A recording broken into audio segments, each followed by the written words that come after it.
यह है text book mathematics का। तो हमारा जो टॉपिक है वो इसी सब्जेक्ट से है। और आपको पता है हमारे इस टेक्स्ट बुक में टोटल 18 चैप्टर हैं, जिसमें पार्ट 2 में टोटल 9 चैप्टर हैं। पार्ट 1 में भी 9 थे। ओके, तो हमारा जो रिवीजन है वो पार्ट 2 सेकंड पार्ट से होगा, जिसमें हम कौन कौन से चैप्टर पर फोकस करेंगे आज। तो ये है ratio and proportion, chapter number 11, percentage, profit and loss, triangles and their properties and quadrilateral. हम कुछ कुछ एग्जांपल्स देखेंगे हर एक टॉपिक से, ताकि हमारा रिवीजन हो सके। क्योंकि हम एक टॉपिक कंटिन्यू पढ़ते हैं तो हमें याद रहता है, लेकिन जब मिक्स टॉपिक पढ़ेंगे, जैसे कि एग्जाम में सारे टॉपिक के जो क्वेश्चन है वो एक साथ आ जाते हैं, तो सारा टॉपिक एक साथ रिवाइज करना भी जरूरी हो जाता है कभी कभी। तो चलिए शुरू करेंगे अपना आज का यह लेसन। बहुत इंपॉर्टेंट है, ध्यान रखेंगे। आप अपना नोटबुक, अपना पेन रेडी रखेंगे, क्योंकि आप ही को मुझे बताना है सारा आंसर ना। तो फिर कैलकुलेशन करने के लिए, फटाफट लिखने के लिए नोटबुक और पेन की जरूरत पड़ेगी। ओके,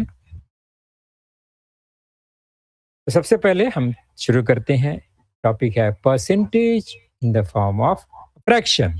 याद आया आपको इसमें कौन कौन से क्वेश्चंस होते हैं? चलो देखते हैं ये क्या लिखा है। अब देखिए, आपको ही ज्यादा बोलना है, यहाँ मैं बोल रहा हूँ, लेकिन आज से हमारा रिवीजन है, तो क्या करेंगे, आप ही मुझे बताएंगे। मैं तो भूल गया, आप लोग को याद है, तो आप ही लोग मुझे बढ़ाएंगे। ओके, ये क्या लिखा है जरा मुझे बताओ। अपना माइक्रोफोन ऑन करेंगे, मैसेज बॉक्स भी ऑन रख सकते हैं, और इसका आंसर देंगे। जितना ज्यादा आप बोलेंगे उतना ज्यादा आपका ही फायदा होगा, है ना। चलिए, क्या लिखा है जरा पढ़कर बताएंगे। Anyone can read the content? क्या लिखा है, पढ़ सकते हैं? 25 तो ठीक है, उसके बगल में जो सिंबल है वो क्या है? 25%। 25%, वेरी गुड। 25% को फ्रैक्शन में कैसे लिखा जाता है, ये अभी आपने देखा, सामने स्क्रीन पर लिखा है। कोई भी परसेंटेज जब लिखना है हमें किसी भी नंबर का, तो उसकी साइड में जो परसेंट का सिंबल है उसको हटा देते हैं, और उसके नीचे अपॉन में 100 लिखते हैं, तो वो फ्रैक्शन फॉर्म में कन्वर्ट हो जाता है। For example 25% that is equal to 25 upon 100। Okay, चलो अब नेक्स्ट एग्जाम्पल आप खुद बताएंगे। क्या लिखा है, पढ़ेंगे इसे। 56%, वेरी गुड। इसको फ्रैक्शन में कैसे लिखेंगे? 56/100, बराबर। तो ये एग्जाम में आया तो आप तो तुरंत लिख लोगे। बहुत होशियार बच्चे हैं आप लोग, तो स्कॉलर हैं। चलो नेक्स्ट, क्या लिखा है ये? 125%। 125%, और उसको फ्रैक्शन फॉर्म में कैसे लिखेंगे? 125 upon 100। 125 अपॉन 100। अपॉन 100 होना जरूरी है जब हम उसको फ्रैक्शन में बदलते हैं। नेक्स्ट, ये कितना है? 5%, वेरी गुड। इसको फ्रैक्शन में कैसे लिखेंगे? 5/100। वेरी नेक्स्ट, 5 क्या लिखा है? 5.6%। तो इसको फ्रैक्शन में कैसे लिखेंगे? 5.6 अपॉन 100। सिंपल है। चलो नेक्स्ट,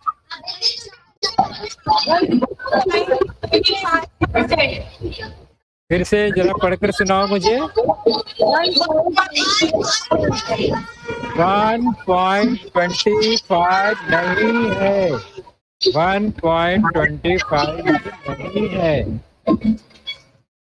1.25 पढ़ेंगे इसको। इसका जो फ्रैक्शन फॉर्म है 1.5 अपॉन 100।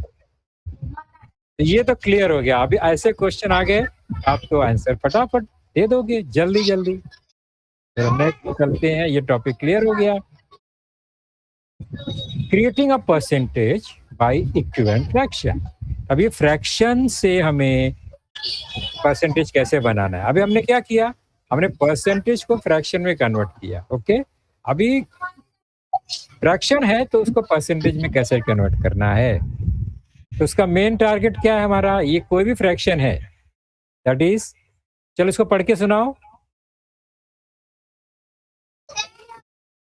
3/10। अभी मुझे इसको परसेंटेज में फॉर्म करना है तो मुझे अपॉन 100 चाहिए।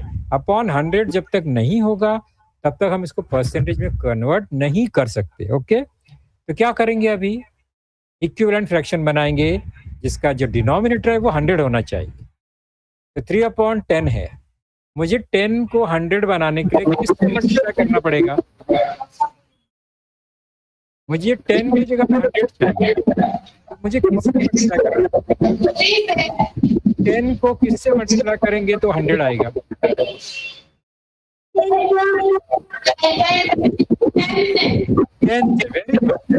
10 को हम 10 से मल्टीप्लाई करेंगे। 10 से मल्टीप्लाई क्यों कर रहे हैं, बिकॉज हमें डिनोमिनेटर में 100 चाहिए। तो ये हमने फाइंड कर लिया करना होगा, लेकिन हमें डिनोमिनेटर में ही साथ साथ न्यूमरेटर में भी 10 से मल्टीप्लाई करना होगा। दोनों जगह सेम हमें ऑपरेशन करने होंगे। तो मल्टीप्लाई बाय 10 इन न्यूमरेटर। अब ये हमारा फ्रैक्शन जो है इक्विवेलेंट फ्रैक्शन, इसका वैल्यू क्या होगा, 3 × 10 30। Very good. और नीचे क्या हो जाएगा, डिनोमिनेटर में 100। 100 हो गया, ये हमारा मेन टारगेट था, ऊपर 30 आ गया। ये जो 3/10 है वो कन्वर्ट हो गया इक्विवेलेंट में, दैट इज 30/100। तो 30/100 मिल गया। हम इसको परसेंटेज में आराम से लिख सकते हैं। कैसे,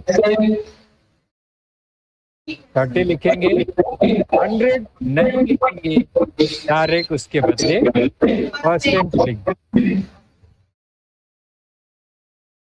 ओके, हमने 30% को 100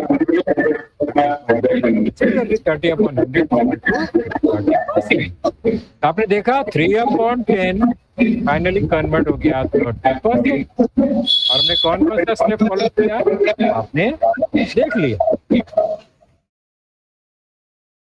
नेक्स्ट, ये फ्रैक्शन पढ़कर सुनाओ, क्या लिखा है ये 3/5। हमारा टारगेट क्या है, कौन सा नंबर को टारगेट करना है, 5 को 100 बनाना है। कैसे बनाएंगे 100, किससे मल्टीप्लाई करेंगे। 5 को 100 बनाना हो तो 5 को 10 बनाने के लिए किससे मल्टीप्लाई करेंगे, 5 को 10 बनाना हो तो 2 से। 5 × 2 10 होता है, 5 × 20 कर देंगे तो 100 हो जाएगा। 5 × 20 हमारा टारगेट है 20।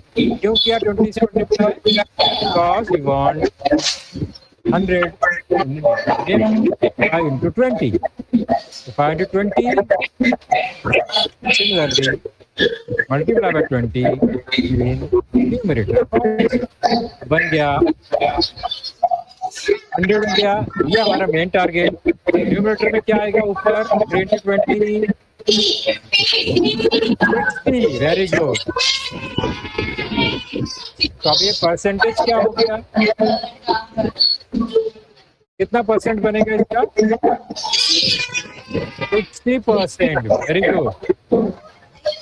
आपको समझ आ गया 3.5 फ्रैक्शन बनाया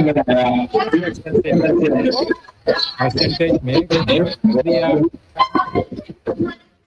मुझे कहीं पर बहुत आवाज आ रही है किसी के बैकग्राउंड में, चेक कर लीजिए किसके बैकग्राउंड में गाड़ी की आवाज और लोगों की आवाज आ रही है, तो वहां पर अपना माइक अनम्यूट कर लेंगे। हाँ, नहीं तो मैं सबका अनम्यूट करूंगा तो अच्छा नहीं रहेगा।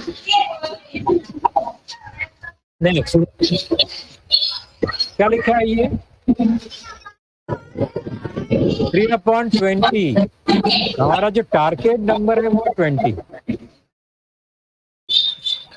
को 100 कैसे बनाएंगे? चलो बताओ। Very good. देखो ऊपर का एग्जांपल में 5 into 20 ऑलरेडी लिखा हुआ है, यहाँ पर फिर 20 मल्टीप्लाई बाय 5 करेंगे। Very good. तो हमारा ये मल्टीप्लाई बाय 5 जो ऊपर भी होगा या नहीं होगा न्यूमरेटर में? होगा, अभी करना पड़ेगा।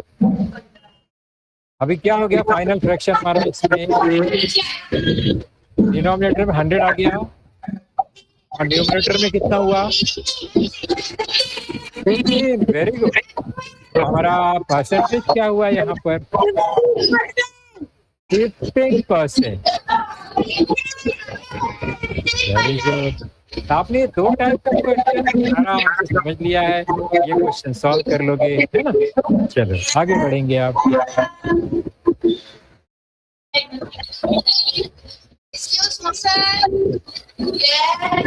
अब ये अलग फ्रैक्शन है, ध्यान से देखो क्या लिखा है, 8/200। हमारा टारगेट फ्रैक्शन है 200 नंबर। 200 को 100 में कैसे कन्वर्ट करेंगे? मल्टीप्लाई करेंगे तो बढ़ जाएगा वो। डिवीजन करना पड़ेगा, 2 से डिवाइड करेंगे, डिवाइड बाय 2। 200 को 2 से डिवाइड करेंगे तो 100 आ जाएगा। तो हमें न्यूमरेटर में भी डिवाइड बाय 2 करना पड़ेगा। चलो नेक्स्ट। नीचे हमारा डिनोमिनेटर क्या होगा? 100। न्यूमरेटर में कौन सा नंबर आएगा? 8 divide by 2। 8 divide by 2 answer आएगा।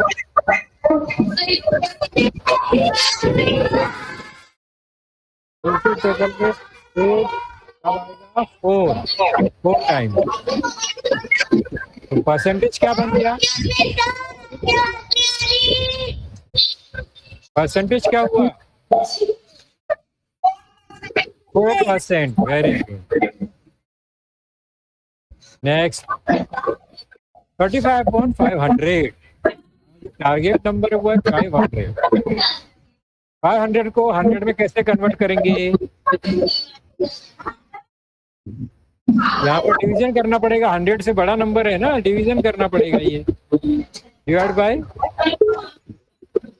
Divide by 5। 5 से डिवाइड करेंगे तो 500 जो है वो हो जाएगा। सिमिलरली 35 को भी 5 से डिवाइड करना पड़ेगा। 500 जो है वो कन्वर्ट हो गया 100 में, और 35 डिवाइड बाय 5 कितना आएगा? 7 टाइम्स। ये परसेंटेज क्या हो गया? 7%। ये तो इसका अब ये आप बताओ क्या करेंगे?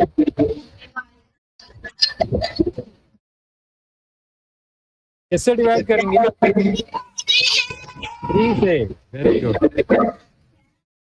चलो आगे हमारा जो 300 है वो कन्वर्ट हो गया 100 में। ऊपर न्यूमरेटर में क्या आएगा?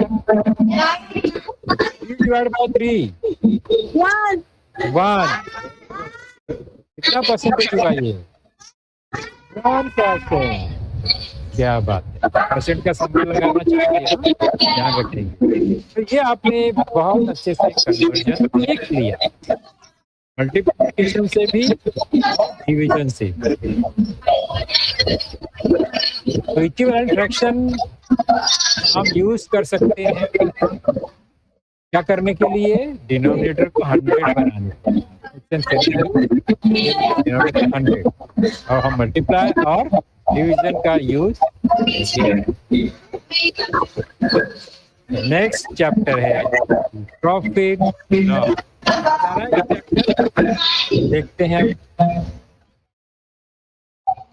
प्रॉफिट तभी होगा हम जब सेलिंग प्राइस हमारा हाई हो, हम ज्यादा में कोई सामान बेचेंगे तो प्रॉफिट होगा, है ना? हमने खरीदा है 5 रुपए में और बेच दिया 10 रुपए में, तो प्रॉफिट होगा। सेलिंग प्राइस हाई होना चाहिए तो प्रॉफिट होता है। तो सेलिंग प्राइस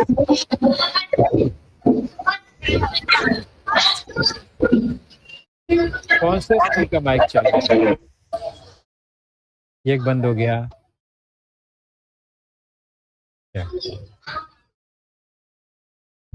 ये भी बंद हो गया।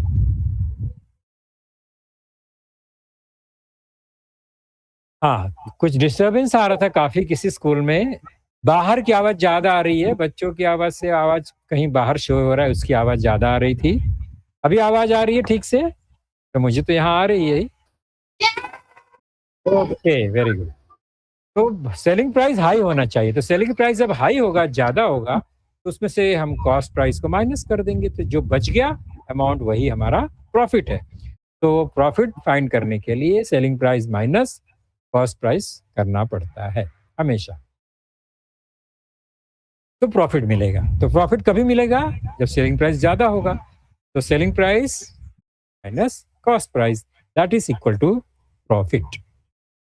तो लॉस कब होता है? ठीक इसका उल्टा, अपोजिट हो गया। तो हमारा कॉस्ट प्राइस हाई है और हमने सेलिंग प्राइस हमारा लो हो गया, तो हमें लॉस हो जाएगा। सो कॉस्ट प्राइस हाई है तो cost price minus selling price हो गया, that is equal to loss. हमेशा लॉस। ऐसे ही होता है, मैंने 10 रुपए का पेन को 5 रुपए में बेच दिया, सेल कर दिया, तो मेरा लॉस हो गया। कॉस्ट प्राइस ज्यादा है, सेलिंग प्राइस कम है, तो लॉस होता है। तो लॉस और प्रॉफिट कैसे कैलकुलेट करना है ये आपने देख लिया। प्रॉफिट कभी होगा? सेलिंग प्राइस ज्यादा होगा तो कॉस्ट प्राइस सब्ट्रैक्ट कर देंगे। लॉस कब होगा? जब कॉस्ट प्राइस ज्यादा है तो सेलिंग प्राइस को सब्ट्रैक्ट कर देंगे, तो लॉस मिल जाएगा। ये फॉर्मूला समझ में आ गया? चलो शुरू करेंगे हम कुछ प्रॉब्लम्स। टेबल है ये, पहले टेबल को कंप्लीट करना है। चलो देखते हैं। Selling price minus cost price या cost price minus selling price करना है। ये आप टेबल देखेंगे और उससे आपको समझ में आएगा। ये केवल हिंट है, तो ये लाइट कलर है। अभी आप मेन क्वेश्चन जो है वो अभी देखेंगे। एक टेबल है जिसमें कॉस्ट प्राइस सेलिंग प्राइस लिखा हुआ है, लॉस है और प्रॉफिट है, ये आपको खुद पहचानना है। फिर उसका अमाउंट कितना है वो बताना है, वो कितना लॉस है और कितना प्रॉफिट है। सपोज एक सामान है, उसका कॉस्ट प्राइस 300 है, उसका सेलिंग प्राइस 500 है। ओके, तो मुझे बताओ यहाँ पर कौन सा प्राइस ज्यादा है, सेलिंग प्राइस और cost price? Cost price. Selling price ज्यादा है तो लॉस होगा और प्रॉफिट होगा? प्रॉफिट होगा, बराबर। ओके, तो प्रॉफिट होगा, हमने लिख दिया प्रॉफिट होगा। ये तो हमने हमारा प्रॉफिट हमने लिखा, क्या होगा? प्रॉफिट होगा, हमने रिजल्ट बता दिया। अभी कितना अमाउंट होगा प्रॉफिट वो बताओ। 500 सेलिंग प्राइस है, 300 हमारा कॉस्ट प्राइस है।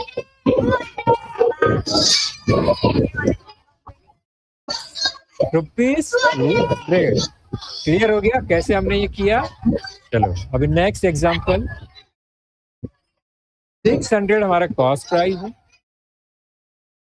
550 सेलिंग प्राइस है।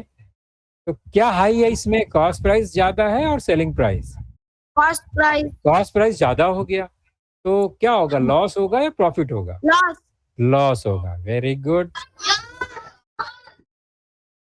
कितना लॉस होगा?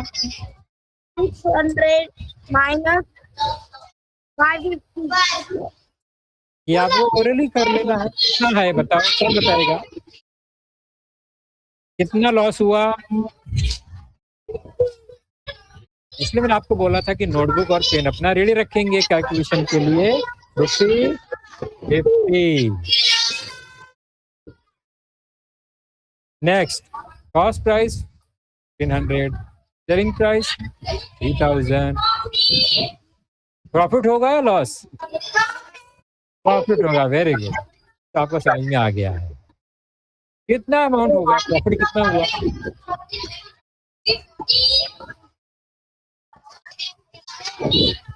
कितना होगा कौन बताएगा? कैलकुलेट कर लो। 3000 माइनस 1500।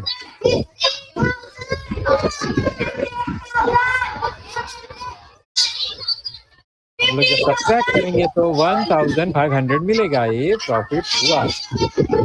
नेक्स्ट, फिर से आवाज ज्यादा आने लगी। हाँ, okay. Cost price 5000, selling price 2800। तो यहाँ पर लॉस हो गया, प्रॉफिट ये आपको पता है। Loss, very good. कितना लॉस होगा कैलकुलेट करो अपने नोटबुक में और मुझे बताओ। 5000 माइनस 200, 2800 कितना आएगा?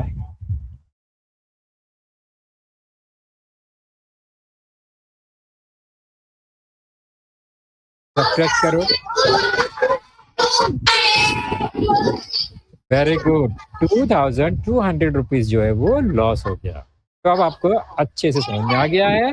सेम क्वेश्चन हमारे टेक्स्ट बुक के पेज नंबर 57 में भी ऐसा ही टेबल है। ओके, तो जरा हम जल्दी जल्दी करेंगे, आपने तो सीख लिया है। अब ये क्वेश्चन आपके एग्जाम में समझो आ गया, कैसे करोगे? सबसे पहला एग्जाम्पल है कॉस्ट प्राइस, सेलिंग प्राइस। ध्यान से देखो, लॉस हुआ या प्रॉफिट, ही आपको बताना है।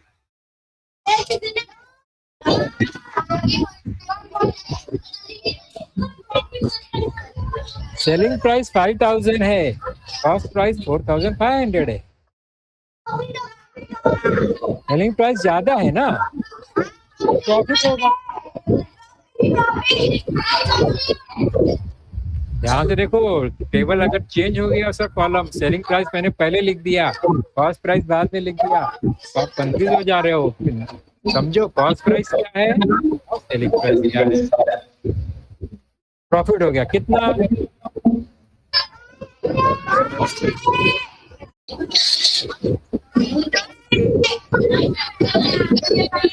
5000 माइनस 4500 कितना हो गया? 500 rupees, 500। Next, cost price 100, selling price 90। Loss, very good. कितना लॉस होगा जरा बताओ? 10 रुपीज, 10, 4100 माइनस 10 जो है वो लॉस हो। नेक्स्ट, ये भी प्रॉफिट है, 799 है, 700 कॉस्ट है, 99 rupees 99। Loss, very good. 80 rupees, एकदम परफेक्ट।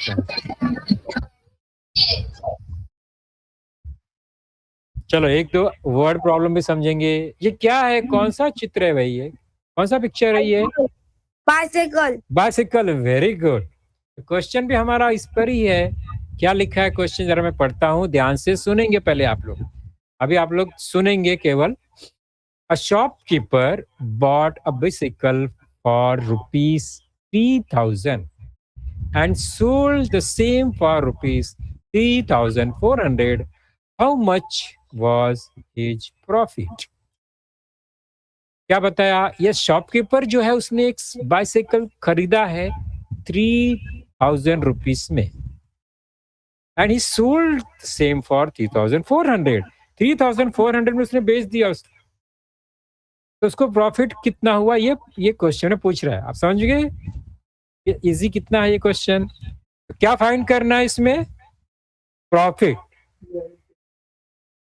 तो कॉस्ट प्राइस और सेलिंग प्राइस क्या है ये हमको पता होना चाहिए। चलो कौन बताएगा मुझे? कॉस्ट प्राइस ऑफ बाइसिकल कितना है? Cost price 3000। 3000, very good. और सेलिंग प्राइस कितना है? बराबर है, अब दोनों अमाउंट को लिख देते हैं। फाइंड क्या करना है हमें? प्रॉफिट और लॉस। प्रॉफिट फाइंड करना है, क्योंकि यहाँ प्रॉफिट हो रहा है. Selling price is higher than cost price. Cycle तो चले गया, चलो हिसाब करेंगे अभी हम. तो प्रॉफिट इक्वल टू, चलो कैसे बताएंगे यहाँ पर, कॉस्ट प्राइस में से सेलिंग प्राइस को माइनस करेंगे और सेलिंग प्राइस में से कॉस्ट प्राइस को माइनस करेंगे. Selling price minus cost price करना पड़ता है हमेशा. सेलिंग प्राइस हायर है. सेलिंग प्राइस कितना है? 3400. कॉस्ट प्राइस कितना है? 3000. प्रॉफिट कितना हो गया? 400. राइट है? Wrong.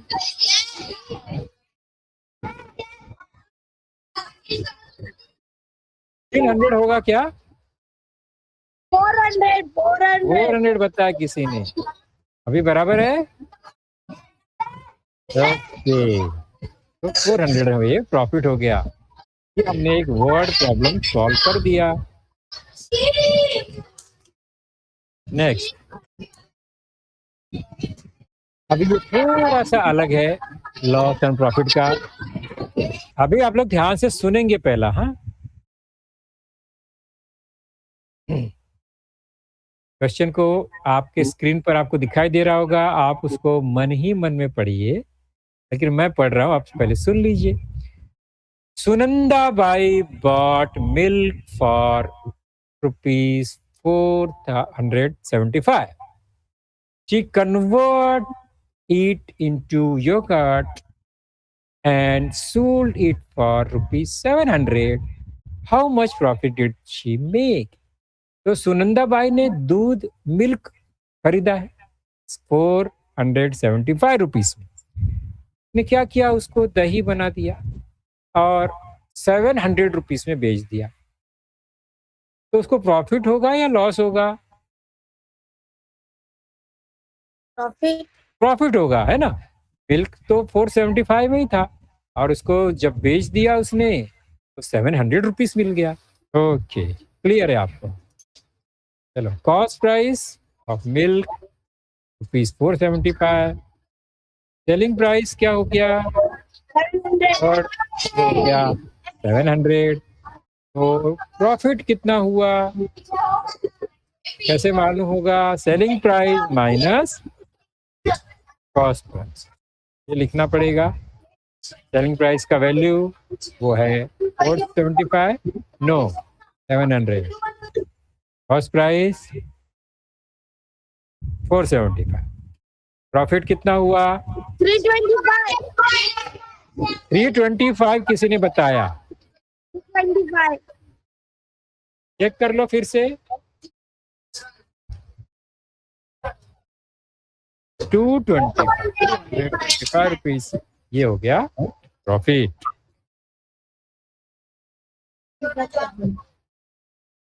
अब हमारा ये संतोष भाई जो है, उनका जरा अलग प्रॉब्लम है, उसको सुनेंगे और आप लोग सोचेंगे कि क्या होगा यहाँ. टोटल कॉस्ट प्राइस क्या होता है और कॉस्ट प्राइस क्या है, ये समझना है ना. From a wholesaler, Santosh bought 400 eggs for ₹1500. तो उसने ₹1500 का 400 eggs खरीदा एंड स्पेंड ₹300 ऑन ट्रांसपोर्ट. और वो जिस ट्रांसपोर्ट गाड़ी से, ऑटो रिक्शा से, कैसे भी वो घर पर आया, दुकान में आया, उसको ₹300 उसका ट्रांसपोर्ट खर्चा हो गया. 50 eggs fell down and broke. उसका जो 50 eggs था 400 में से वो गिर गया, टूट गया, खराब हो गया. He sold the rest at ₹5 each. जो बच गया एक, उसको उसने क्या किया, पर एक को ₹5 के हिसाब से उसने बेच दिया. Okay, did he make a profit और लॉस? उसको प्रॉफिट हो गया या लॉस हो गया, ये आपको कैलकुलेट करना है और कितना. ओके, चलो स्टार्ट करेंगे. पहला हमने लिख दिया total cost price of 400 eggs, that is 1800.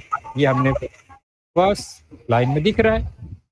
Selling price of 350x, मैंने 350 क्यों लिखा है, कौन बताएगा?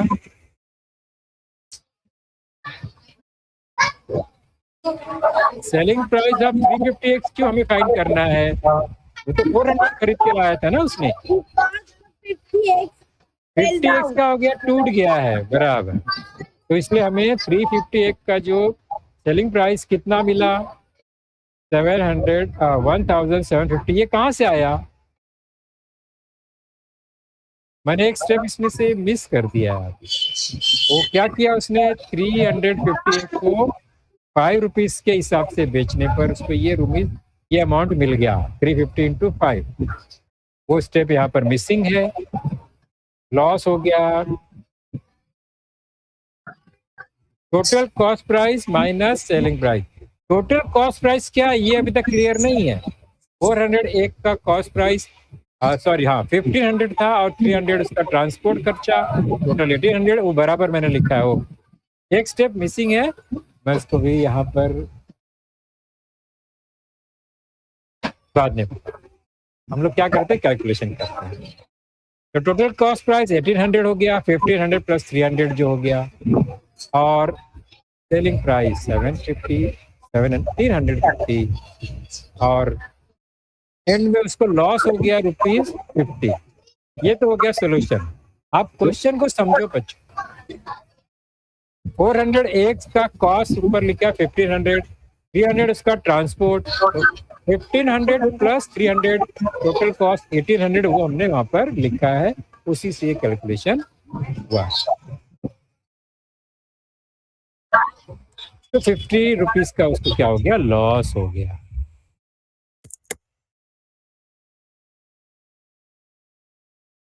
सेम यहाँ अब्राहम के साथ भी हुआ है। उसने कुछ सामान खरीदा 50,000 रुपीज का, 7,000 रुपीज का ट्रांसपोर्ट खर्चा हो गया, ऑक्ट्रा हो गया, और उसने सामान को 65,000 में बेच दिया। बताओ क्या प्रॉफिट होगा?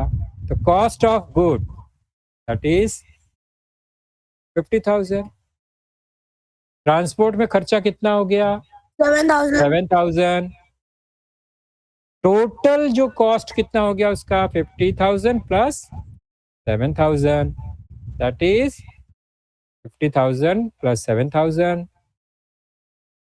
57,000 खर्चा हो गया उसका।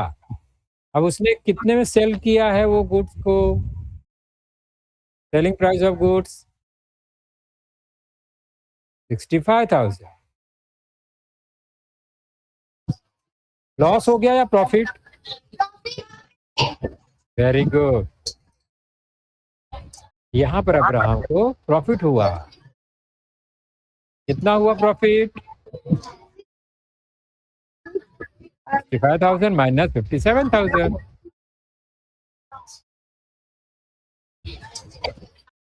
कितना आएगा? सब्ट्रैक्ट करो, ₹8,000। ये अब्राहम का प्रॉफिट है।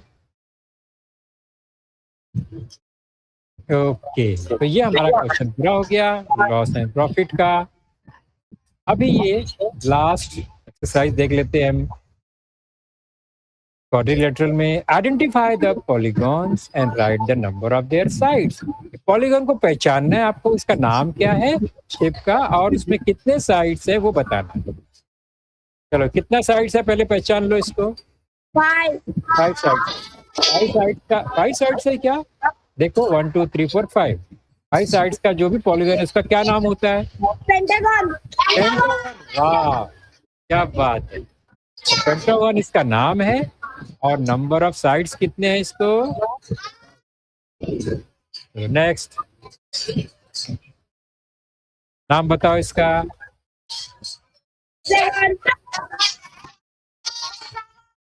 साइड्स काउंट करेंगे तो हमें नाम मालूम पड़ेगा। 8 साइड्स है, therefore it is octagon. Octagon sides कितने हैं इसमें? चलो नेक्स्ट।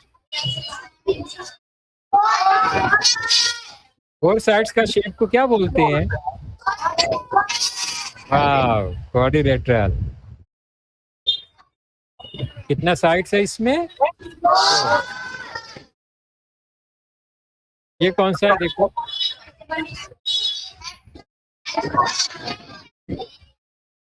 कितना साइड्स है इसमें?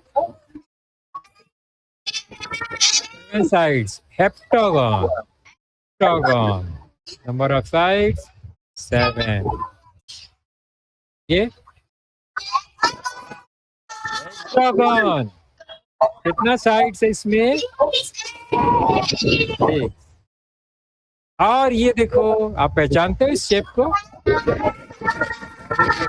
ट्रायंगल, कितना साइड्स है इसमें? 3। Very good. अभी आपके सामने एक पिक्चर आएगा, उसके पॉइंट से शेप बनेगा। ध्यान से देखो, ये फ्लावर्स है, इसका जो पेटल्स है उसका पॉइंट को ज्वाइन कर दिया हमने एंड पॉइंट से। Octagon, octagon, क्या बात है, कौन सा शेप बन गया? octagon. Octagon, 8 sides. साइड्स कितने हैं इसके? 8। Very good. चलो नेक्स्ट।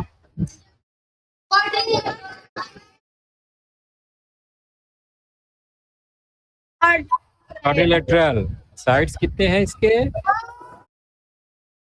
क्या बात है, वेरी गुड बच्चों। भैया आपके टेक्स्ट बुक का ही क्वेश्चन है ना, आप तो फटाफट जल्दी जल्दी बता सकते हो अभी। ये first one, next, Hexagon, next, heptagon, next. क्या बात है, वाह। तो ये आपने अच्छे से पहचान लिया, सारे शेप्स, सारे नेम, उसके साइड्स कितने हैं ये आपने पहचान लिया। कितनी अच्छी बात है, आपने तो आज 3-4 चैप्टर का प्रैक्टिस जल्दी जल्दी कर लिया है। ओके, तो हम ही क्या करेंगे, अभी टाइम तो हमारा पूरा हो गया है, हम ड्रॉप करेंगे लेसन को और आपसे बातें करेंगे।